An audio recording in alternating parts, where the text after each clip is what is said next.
Okay, folks, this is the site that I was telling you about. It's allrecipes.com. It is great if you are on your laptop or if you're on your iPad. There also is a phone app that makes it handy to use. But I want to just go through here quickly and show you some of the features that this has and why it is that I happen to like it so much. Now, I have logged into my particular account. This is a free site. You can use it without setting up an account. But if you want to be able to save recipes, mark favorites, things like that, you will need to set up an account, but it is free. Okay, so the first thing that I would talk to you about when you're in allrecipes.com is the search function. You can go into here and you can look for a particular recipe by looking in the Find a Recipe, or you can browse, and that's one of the functions that I like the best. You can browse by meal type, by particular dish type, by ingredients, by cooking style. I like that one. We all know that I am a fan of the slow cooker. So let's search for a recipe for a slow cooker. So I'm going to click on slow cookers, and it's going to then narrow that down for me. It's kind of like a funnel. We're going to drill our way down. Okay, so now that I am at the screen for slow cooker recipes, I can look for slow cooker main dishes, slow cooker beef dishes, soups and stews, Italian. In other words, I've got lots of different choices. I happen to have some chicken that is in the refrigerator ready for me to cook something. So I'm going to go to slow cooker chicken main dishes, and we're going to see what they have there that I might be interested in cooking for tonight. So it's going to take just a second, and it's going to pull up some chicken dishes to cook in your slow cooker. Okay, here are some options for me. I can even drill down further, which I like. Low-cal chicken dinners, slow cooker barbecue chicken, slow cooker butter chicken. Here's a, one that looks good. So I can just do a little scrolling through here. And since there's going to be more recipes than I can cook tonight, if I see something that I think, oh, I'd like to cook that, but maybe I don't need to cook it right now, I can mark it as a favorite, and that way it will show up for me later. Now, one of the other cool functions about this is you can basically set or create a virtual cookbook or a recipe box for yourself. I have already created one. I've got different categories, and use the categories, which is the thing I like. I've got categories here for seafood, for main dishes for ground turkey, for side dishes crock pot, side dishes vegetables. You can just see there's all kinds of ways that you can set them up so that the recipe box makes sense to you. You're not just stuck with, main dishes, side dishes, desserts. You can really drill this down and make it as specific as you want. Okay. And that way you can, as you're browsing through here, you can save different recipes and add them automatically.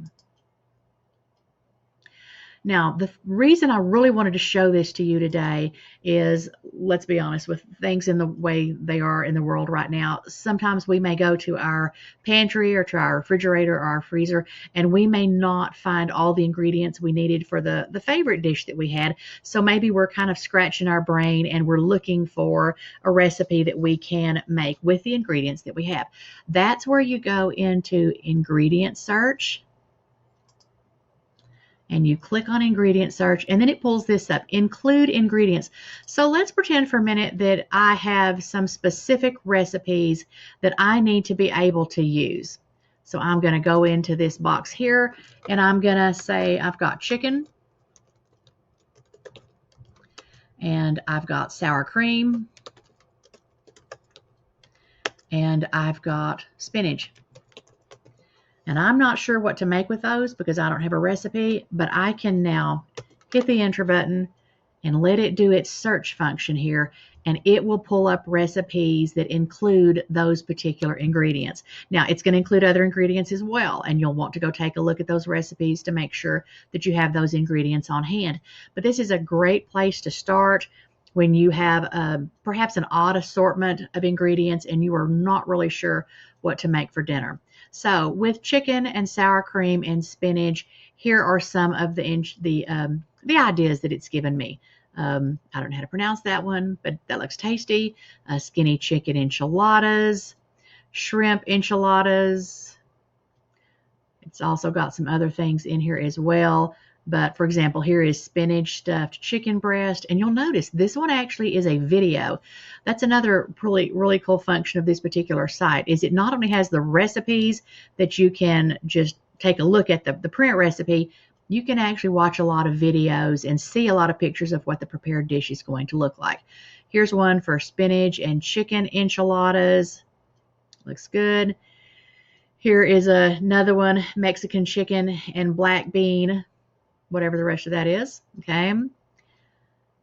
Shortcut chicken manicotti is obviously going to have some chicken and stuff in it. And that's one I could mark as a favorite. It's got some recipes in here that I'm not totally sure why it's included it, because it doesn't have all of the ingredients. But I may needed to go back up to my search function and to have, excluded some particular things. The point is, with this particular site, you've got a lot of different variation of things you can do.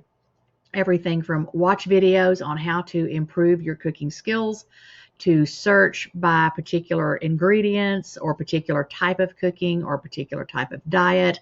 And my favorite function is the fact that you can go in and you can really try to search for things when you've got those odd ingredients that are perhaps in your refrigerator, in your pantry, and you're not wanting to be wasteful, because right now we certainly don't want things to go to waste, because first of all, it's wasteful, and the other thing is it's expensive to do that, and we're working to make sure that we get our family fed. So that was what I wanted to show you. There is an app for your phone which can make that functional easier. If you're sitting on the couch watching TV in the evening and you're trying to work on planning your menus for the next week, you don't always have to be at your laptop. So that's just something else cool that I wanted to share with you today. Again, it is a free site that you can sign up and get your account at, and I thought you might want to take a look at that. That certainly would be a site that would help tame that dinner frenzy that we're all having right now as our people are home and as kids are home more from school and going to be looking for snacks and breakfast and lunches and dinners and all that. So just wanted to show you that to you. I hope that it's helpful. In the meantime, take care of yourself, stay healthy, and go tame a little bit of your frenzy.